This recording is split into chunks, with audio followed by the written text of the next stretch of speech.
हवा कुणाची हा नवा शो TV9 वर सुरू झालाय। समाजातल्या प्रत्येक घटकाला इथं आपलं मत व्यक्त करण्याचा अधिकार आहे। तुमच्या मतावर ठरेल की हवा मोदींची आहे की राहुल गांधींची। आज लोकशाहीचा पहिलाच आधारस्तंभ असलेल्या न्यायव्यवस्थेनं काही मतं मांडली आहेत। चला तर पाहूयात काय म्हणतायत विक्रोळीच्या कोर्टातले वकील आणि त्यांच्याच तोंडून ऐकूयात हवा कुणाची।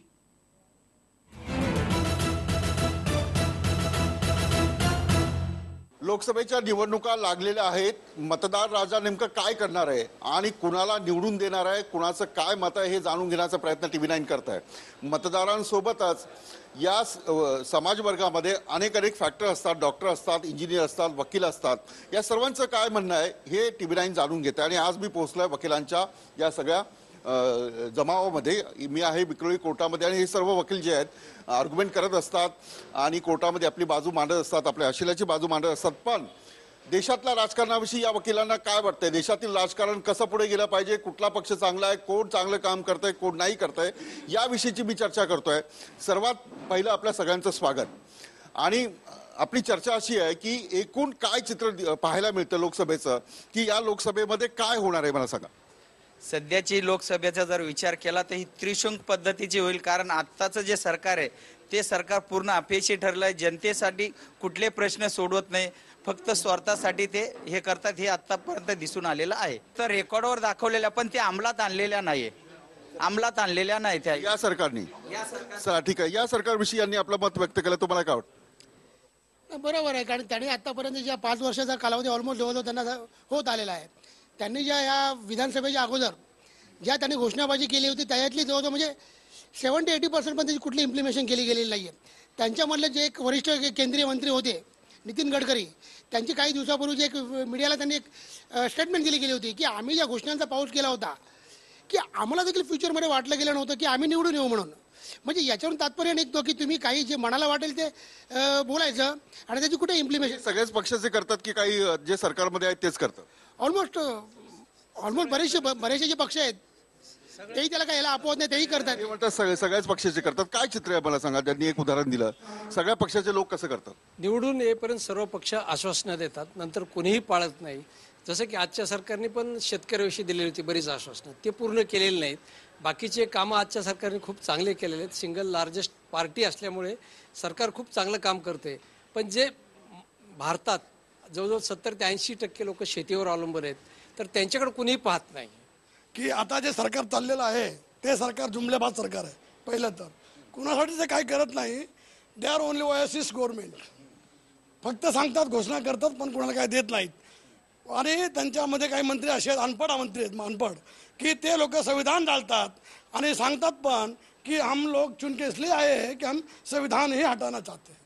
तर अशा लोकांना हटवणं या देशातून फार गरजेचं आहे, फार गरजेचं। हिंदी में बोलूं? जो ये गवर्नमेंट आई है इसने तो संविधान का जो है पूरा का पूरा एकदम सब बर्बाद करके रख दिया, पहली बात। दूसरी बात, ये जो है गवर्नमेंट आई, सबका साथ सबका विकास, सबका साथ तो छोड़ दो, विकास तो कहीं दिख ही नहीं रहा है। ये गवर्नमेंट आने के बाद सिर्फ रेप, मर्डर ये ज़्यादा है। लड़कियां, औरतें जो हैं कहीं पर भी सुरक्षित नहीं है, कहीं पर भी। विकास नहीं हुआ ऐसा लगता है? हाँ, कुणाला वाटतं विकास झाला असं? आताचं जे सरकार आहे ना ते फक्त आश्वासन देत आहे। राज्यघटनेमध्ये जेवढे काही आर्टिकल आहेत त्याचं अजिबात पालन केलं जात नाहीये। It is extremely upright and एकदम अशी एक संस्था आहे की जे ऑटोनॉमस आहे, तिच्यामध्ये त्या ज्युडिशियरीच्या वकिलांना आणि त्यांच्या जज लोकांना देखील रस्त्यावर उतरून आंदोलन करावं लागले, त्यांच्यामध्ये सुद्धा इंटरफिअर। माझं नाव ॲडव्होकेट प्रदीप गायकवाड आहे आणि प्रथमतः मी माझं एक लोकसभा इलेक्शन आलं आहे त्यानिमित्त मी 2 शब्द सांगतो की आज जे सरकार जे आहे एक शून्य मात्र काम करत नाहीये। काँग्रेसच्या काळात आणि आता BJPच्या काळात आपले जवान देशावरचे कुत्रे मांजरं मेल्यासारखे मरत आहेत दरवर्षी। तीही संख्या मीडियाला आतापर्यंत माहिती नाहीये किंवा ती पब्लिश नाही झालेली आहे। आज या सरकारमुळे कोणतेही कामाची फक्त पब्लिश केलं जातं की हे होणार आहे, ते होणार आहे, असं होईल, तसं होईल, बाकी काडी मात्र काम होत नाहीये। आणि दुसरी गोष्ट जे ईडी एन्फोर्समेंट ऑफिसर आहेत, CBI आहेत, हे सर्व यंत्रणा हे सरकार वापरत आहे। चांगलं काम झालं असं कुणाला वाटतं? चांगली कामही केलेली आहेत, पण ज्या त्यांनी आश्वासन दिली होती सत्तेवर येण्यापूर्वी त्याची पूर्तता न झाल्यामुळं लोकांमध्ये खूप नाराजी आहे. वास्तविक जे सामूहिक कामं जे आहेत रस्त्याच्या संदर्भात नितीन गडकरी साहेबांची, ही चांगली कामं केलेली आहेत. पण त्यांनी लोकांचे जे एक्सपेक्टेशन होता 5 वर्षापूर्वी त्यांनी जे आश्वासनं दिली होती त्या आश्वासनं त्या कसोटीवरती ते उतरले नाहीत. त्यामुळं सरकारच्या विरोधात लोकांची नाराजी आहे. आणि दुसरी गोष्ट जे काही चांगली कामं झाली असं वाटतं तुम्हाला? आणि शेतकऱ्यांच्या बाबतीत सरकारनं जेवढं लक्ष द्यायला हवं होतं तेवढे दिलेलं नाही. त्याच्यासाठी फक्त कर्जमाफी हा एकच उपाय नाही. चांगली कामं सरकारने केलीत पण ती खूप कमी प्रमाणामध्ये केली आहेत आणि जास्त जे आहेत जी सर्वसामान्यांचे प्रॉब्लेम्स आहेत, जे शेतकऱ्यांचे प्रॉब्लेम्स आहेत, लोकल प्रॉब्लेम्स आहेत, खूप प्रॉब्लेम्स आहेत ज्याच्याकडे सरकारने पूर्णपणे दुर्लक्ष केलेलं आहे. त्याच्यामुळे त्यांची जी चांगली कामं आहेत त्याच्याकडे जास्त हे होत नाहीये. जी दुर्लक्ष केलेलं आहे सामान्यांचे प्रॉब्लेम्स, शेतकऱ्यांचे प्रॉब्लेम्स, त्याच्याकडे जे दुर्लक्ष केलेलं आहे त्याच्यामुळे सरकारबद्दल असंतोष जास्त आहे लोकांमध्ये. सरकारविषयी असंतोष जास्त. मी येतो तुमच्याकडे, पण मला हे सांगा की आता जे राजकारण सुरू आहे, म्हणजे काल सुजय विखे पाटील गेले, हा एखादा राजकारणी दुसऱ्या पक्षात जातो, उमेदवारी घेतो, हे काय सगळे सुरू आहे, काय वाटतं तुम्हाला?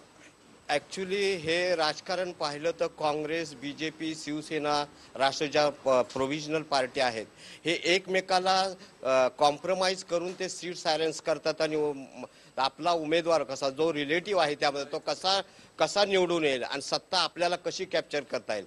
म्हणजे पक्षामध्ये सध्याच्या राजकारणामध्ये पाहिलं नेत्यांमध्ये पक्षनिष्ठा ही अजिबात राहिलेली नाही. कुठल्याही पार्टीतून जंप मारणं आणि तिकडून तिकीट मिळवून आणि निवडून येणं आणि आरामशीर जिंदगी काढणं असं आहे त्यांचं. त्यांना माणसांच्या समाजाच्या प्रश्नाशी काही देणं नाही. आणि एखादा जर मुद्दा समजा ज्या वेळेला इलेक्शन येतं त्या वेळेला ते एखादा मुद्दा काढतात. उदाहरणार्थ सर्जिकल स्ट्राईक झालं. आता काही लोक असं म्हणतात की सर्जिकल स्ट्राईक हे बीजेपीनं क्रिएट केलेलं आहे. म्हणजे पूर्ण भारतात सडकाचंच काम त्यांनी खूप छान केलेलं आहे. आज खेडेगावात गेला तरी तुम्हाला शेवटपर्यंत आपले रस्ते सगळे चांगले केलेले आहेत. बाकीची जी योजना आहे डिजिटलचं, की जे पैसे तुमच्या अकाउंटमध्ये येतात डायरेक्ट. सरकार येतात, सरकार जातात, कुठल्याही पक्षाचे येतात, कुठल्याही पक्षाचे जातात. जे पक्ष काही असू द्या, आम जनतेला जो त्रास आहे आम जनतेला जो त्रास आहे तो अजून काही गेलेला नाही. तुम्ही सगळे वकील आहात, म्हणजे म्हणजे अंगावर जर कोट जेव्हा चढवतो तर एक मोठी जबाबदारी अंगावर येते. हे सगळे सरकार जेव्हा आश्वासन देताना पूर्ण करत नाही तेव्हा तुम्हाला काय वाटतं? तेव्हा असल्यासारखा कोर्टात खेचायला पाहिजे जनतेने, ह्याला अवश्य कोर्टात खेचलं पाहिजे असा सर्व वकिलांचा प्रामाणिक मत आहे. मीडिया आणि मीडियाला सहकार्य केलं पाहिजे. मीडिया कुठे विकली गेली नाही पाहिजे. मीडियाने हे सांगायला पाहिजे की खरं काय चाललंय देशात. लोकांची मला एक सांगा, याच्या अगोदर सुद्धा सर्जिकल स्ट्राईक झालेले आहेत. ह्याच्या अगोदर सुद्धा काँग्रेसच्या राजवटमध्ये सर्जिकल स्ट्राईक, तर त्याच्या मिलिटरीच्या नावाने वोट मागणं हे कायदेशीर नाही, गुन्हा आहे. माझं तर असं मत आहे की जनतेने जागं व्हावं. जनतेने आपला मताचा जो अधिकार आहे तो योग्य ठिकाणी वापरावा आणि योग्य ते सरकार निवडून द्यावं. जे काय आपण आजपर्यंत निवडून दिलेलं सरकार कसं निवडून दिलं पाहिजे? म्हणजे सरकार म्हणजे जे आपण पंतप्रधान निवडतो किंवा खासदार निवडतो ते कसे असले पाहिजे, कसं काम केलं पाहिजे? त्यांनी एकनिष्ठपणाने काम केलं पाहिजे आणि जनतेच्या हितासाठी आणि सर्वसामान्यांच्या, शेतकऱ्यांच्या, गोरगरिबांच्या योजना ज्या आहेत त्यांच्यापर्यंत कशा पोहोचतील, त्यांना कसा त्याचा लाभ घेता येईल याच्याकडे जास्त लक्ष दिलं गेलं पाहिजे. त्याच्यामुळे देशाची आणि जनतेची प्रगती होईल. एक प्रश्न असा आहे की युवा पिढी म्हणजे तुम्हाला पाहिल्यानंतर एक तुमची जी नवी पिढी आहे ती राजकारणाकडे कशा प्रकारे बघते? पूर्ण इलेक्शन्स आपण जर लक्ष दिलं आणि बघितलं तर सत्तेवर चालत नाही. सत्य जे फेसबुकमध्ये जो मेसेज येतो माणसं न विचार करता फॉरवर्ड करतात आणि पुढे. जसं आज एक जबाबदार व्यक्ती ज्या पार्टीची सत्ता आहे त्याचा एक जबाबदार व्यक्ती बोलतो 350 माणसं मारली अतिरेकी. दुसऱ्या दिवशी सैन्य बोलतं, सैन्याचे अधिकारी बोलतात आम्ही फिगर देत नाही. म्हणजे हा जो मेसेज आहे हा जवळजवळ मी 40 ते 42 ग्रुपवर बघितला की 350 दहशतवादी मारले गेले. तर हे जे फेक न्यूज आहे या फेक न्यूजने आपल्या देशाला 5 वर्षात कुठे आणून ठेवलंय. मूलभूत प्रश्न मेडिकल झालं साहेब, मेडिकलबद्दल या सरकारने सांगावं की प्रत्येक माणसाच्या मेडिकल म्हणजे किती हॉस्पिटल्स उघडली, किती नवीन सुविधा दिल्या, किती नवीन मशीन्स आल्या. दुसरी गोष्ट या सरकारचं दुसरं काम आहे एज्युकेशन. साहेब मला सांगा किती सरकारी शाळा जिथे मोफत शिक्षण होतं साहेब, मी म्युन्सिपाल्टीमधून शिकलेलो 5वी पर्यंत, त्याच्यानंतर मी हायस्कूलमध्ये गेलो, मला अभिमान वाटतो की म्युन्सिपल स्कूलमधला. पण आज किती म्युन्सिपल स्कूल बद्ध झाल्यात याचा डेटा सरकार देतंय का? म्हणजे राज्य शासन म्हणा, केंद्र शासन म्हणा. खरी गोष्ट तशी पाहिली तर TV9च्या माध्यमातून सांगताना माझे वकील मित्र जे बोलतात ते 101% बरोबर आहे. परंतु सरकारच्या कामगिरीबद्दल जर पाहिलं, आम्ही वकील लोक कुठल्याही पक्षाशी कुठल्याही सत्तेशी आम्हाला घेणं देणं आहे, पण 19 पक्ष आम्ही एक गोष्ट म्हणू शकतो की या सरकारने जो प्रथम उचललेलं पाऊल सध्याच्या पिरियडमध्ये युनिक 20 मध्ये ज्या पद्धतीने जायचंय त्या पद्धतीचं पाऊल कुणी हो म्हणू अथवा ना म्हणू, एक वकील आणि जबाबदार वकील म्हणून मला एक असं वाटतं की या सरकारचं इन्फ्रास्ट्रक्चरच्या माध्यमातलं जे पाऊल आहे ते अगदी योग्य आहे. राहिली गोष्ट दुसरी, एज्युकेशनच्या बाबतीत आणि एज्युकेशन करत असताना त्यातला मूलभूत जो घटक आहे तो म्हणजे शिक्षक, आणि या शिक्षकाची मात्र या सरकारामध्ये फार मोठी तारांबळ झालेली आहे. कुणाच्या तरी माध्यमातून कुणाच तरी प्रचार करणं, अपप्रचार करणं ही इथल्या देशातल्या शिकल्या सवरलेल्या तरुणांचा हा एक जबाबदार असूनही अजबाबदारपणे वागणारे जे त्यांचं वागणूक आहे हे त्याला जबाबदार कारण. पण का हे तरुण का बळी पडतात मला सांगा. एखादा कुठलाही नेता हा संघटनेचा नेता असतो, तर म्हणजे एक वन प्रोव्हर्ब इज देअर, जसं bad politicians were not born, they are creating by the good peoples of it. Means on the date of the voting the good peoples are remain absent of it. पैशाला बळी पडतात, काही त्यांना assurance दिलं जातं की तुला असं हे करेन, त्या फॅसिलिटी दिल्या जातात, आणि त्या ह्याला बळी पडून ते इतर लोकांना सांगून त्यांच्या पुढे नेऊन त्यांचं वोटिंग केलं जातं. एक महत्वाचा प्रश्न आहे की तुम्ही म्हटलात की फाईल गायब होणं. तुम्ही या सगळ्या कोर्टात काम करता, पण सर्वोच्च न्यायालयात जेव्हा एखादं सरकारकडून एखादा त्यांचा ॲडव्होकेट जो असेल तो सांगतो की फाईल गायब झाली, हे किती सिरियस आहे सांग. खूप सिरियसनेस आहे कारण त्यांनी कायदा पाळायचा नाही म्हणून हे सगळे हुकुमशाहीचं राज्य निर्माण करण्यासाठी ही त्यांची ही पद्धत आहे. कारण जे दस्तावेज काल दाखवले गेलेले आज नाही, ह्या पद्धतीचं हरवल्या गेलेल्या एवढ्या मोठ्या गोष्टी की त्याच्यामुळे पूर्ण समाजावर त्याचा परिणाम झालेला. काँग्रेसकडे दुसरा कोणता चेहरा नाहीये राहुल गांधी शिवाय, आणि त्यामुळे राहुल गांधी आणि त्याच्याबरोबर सोनिया गांधींना सुद्धा त्यांनी प्रमोट केलेलं आहे ह्या निवडणुकीमध्ये. नरेंद्र मोदींविषयी काय म्हणणं आहे? नरेंद्र मोदींविषयी त्यांचं असं आहे की त्यांनी जे कार्यक्रम आखलेत, जे योजना तयार केल्यात त्या अगदी चांगल्या आहेत, पण त्याची अंमलबजावणी झाली पाहिजे. अंमलबजावणी तुम्हाला काय वाटतं दोघांपैकी कोण आहे म्हणजे जो देशाला पुढे नेऊ शकेल, की दोघाही नको आणि दुसरा कोणीतरी लोकांनी निवडून दिला पाहिजे? आम्हाला असं वाटतंय की जर पंतप्रधान आज पदावर असताना सगळ्या योजना आखून सगळं प्रमोट करण्याची पॉवर त्यांच्याकडे आहे, प्रमोट करण्याची पॉवर आहे, आणि त्यांनी जे प्रमोशन केलेलं आहे, जो प्रोजेक्ट प्रमोशन केलेला आहे, तो प्रोजेक्टवर त्यांचं सगळ्यांचं लक्ष अगदी योग्य पद्धतीने केंद्रित झालेलं आहे.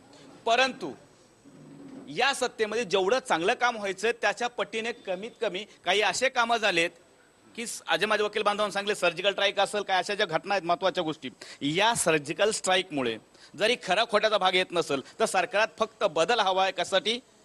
खोटं आणि खऱ्यासाठी. त्यामुळं भविष्यात जर गरज पडली तर वेळ प्रसंगाने जनता निर्णय घेईल की नरेंद्र मोदी मोठे आहे, चांगलं एक व्यक्तिमत्व आहे, की राहुल गांधी व्यक्तिमत्व चांगलं आहे. लोक निर्णय घेतील. हां, तुम्हाला काय वाटतं साहेब?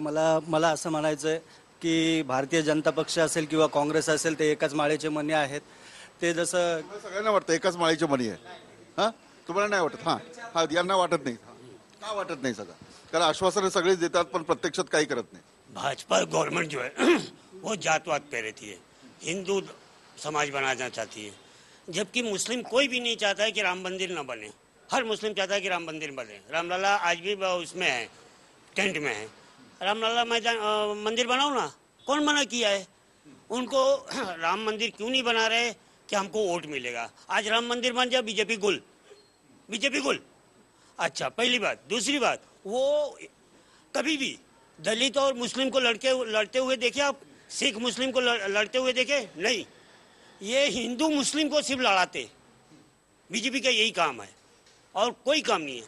बीजेपी जो है सिर्फ लड़ाना जानती है. आज चलो मैं दिखाता हूँ. कांग्रेस क्या करती है बताओ? कांग्रेस क्या करती है? कांग्रेस ने 70 साल में बहुत काम किया है. इसने 5 साल में लुटा दिया. जाके नवाज शरीफ के घर पे गले मिल गया है. मला एकच म्हणायचं आहे, मोदी है तो मुमकिन है कुछ भी असंभव नाही आहे, सब संभव आहे. और हे सर्व फक्त इलेक्शन पर्यंत आहेत. इलेक्शन नंतर हे सर्व कुठे जातील यांना माहित आहे. ठीक आहे ठीक आहे. आता मला सांगा की या सगळ्या लढाईमध्ये फक्त मतांसाठी आश्वासन दिलं जातं असं वाटतं की कुणाला कुठल्याही राजकारण्याला हा देश खरंच महासत्ता व्हायला पाहिजे म्हणून काम करायचं? हा देश महासत्ता होणं गरजेचं आहे. आपल्याकडे तेवढी पॉवर आहे. आपण तेवढं आपली सगळ्यात मोठी ताकद आपली जनसंख्या आहे. म्हणजे एखाद्या देशाचे जर 25,000 लोक करोडपती असतील, एखाद्या देशाची जर समजा लोकसंख्या 25,000 असेल आणि तिथे 25,000 पैकी 500 करोडपती असतील, तर भारताची लोकसंख्या 125 कोटी आणि त्याच्यामध्ये 50 कोटीपेक्षा जास्त लोक करोडपती आहेत. तर आपली स्ट्रेंथ आहे. परंतु आपल्याकडे आजही मी सांगतो, विश्वासाने सांगतो, आपल्याकडे चांगलं नेतृत्व भेटलं नाही. हे आपल्या देशाचं दुर्दैव आहे. आपल्या देशाला महासत्तेकडे मोठं पाऊल लिहिलं होतं इन्फॉर्मेशन टेक्नॉलॉजीने राजीव गांधीच्या स्वरूपात. ते गेल्यानंतर म्हणजे इंदिरा गांधी, त्याच्यानंतर राहुल गांधी आणि ते गेल्यानंतर मला असं दिसून आलं नाही की कुठलं खंबीर नेतृत्व ज्यांनी चांगले निर्णय घेऊन देशाला, आज तुम्ही इंटरव्ह्यू घेताय, डायरेक्ट लाईव्ह होतोय, हे सगळं इन्फॉर्मेशन टेक्नॉलॉजी. या इन्फॉर्मेशन टेक्नॉलॉजीला विरोध झाला होता की इन्फॉर्मेशन टेक्नॉलॉजी आली तर भाजप म्हणत होतं की बेरोजगारी वाढेल, अनेक लोक उपाशी मरतील. आज जर इन्फॉर्मेशन टेक्नॉलॉजी नसती तर आज आपलं जगणं अशक्य होतं. सर्वात स्पष्ट बहुमत असलेलं भाजपचं, म्हणजे कुठल्याही सहकाऱ्यांचं साथ न घेता भाजपला खूप चांगले कामं करता आले असते, ते झाले नाहीत.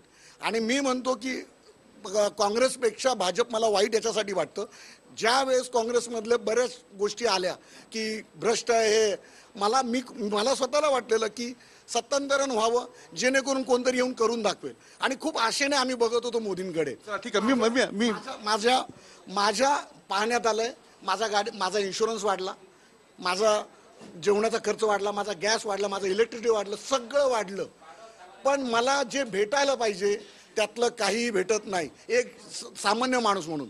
आता सगळ्यांनी सांगितलं शेतकऱ्यांना भेटलं पाहिजे वगैरे, सगळं शेतकरी माझे बांधव आहेत, माझी इच्छा. कसं जाईल मला पुढे? ठीक आहे, आपण असं बोललो. त्याचे प्रश्न कोण घेणार?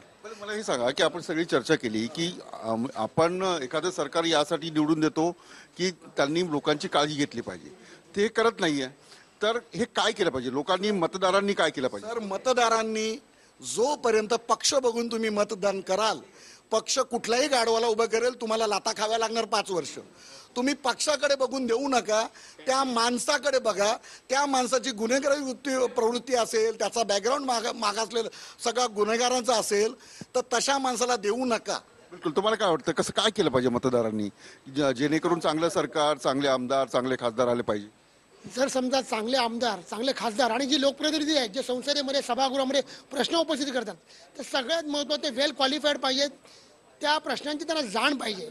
कसं होतं ॲक्च्युली की आतापर्यंत जे आपण लोकप्रतिनिधी निवडून येतोय, सभागृहामध्ये कुठल्याही प्रकारचे प्रश्न विचारत नाहीये. आता ह्या सरकारबद्दलच बोलायचं म्हटलं तर अत्यंत एवढे आश्वासनं दिलेली आहेत आणि फक्त म्हणाले होते की आम्हाला स्वबळावर निवडून येऊ द्यात. हे सरकार स्वबळावर निवडून आलेले आहे. हवे ते निर्णय घेऊ शकले असते, चांगले निर्णय घेऊ शकले असते, एक म्हणजे प्रॉपरली विधायक कामं करू शकले असते. परंतु तसं काय, यावेळेला काय होईल सांगा? यावेळेला काय होईल? ह्या वेळेला मला तर वाटतं स्पष्ट बहुमत कुणाला मिळणार नाहीये. पळापळीचं राजकारण होणार आहे. यामध्ये पळापळीचं राजकारण होणार आहे. कारण आता येणारी युवा पिढी आहे आणि जी जनता हुशार झालेली आहे, गोष्टींचा विचार करेल. पळापळीचं राजकारण होणार आहे आणि ह्या सगळ्या गोष्टीमुळे हे 3 स्टेटच्या ज्या इलेक्शन झाल्या त्यांनी दाखवून दिलेलं आहे त्या 3 स्टेटमध्ये की सत्तांतरण होऊ शकतं. जात धर्म या राजकारणावर तुम्ही चालू नका.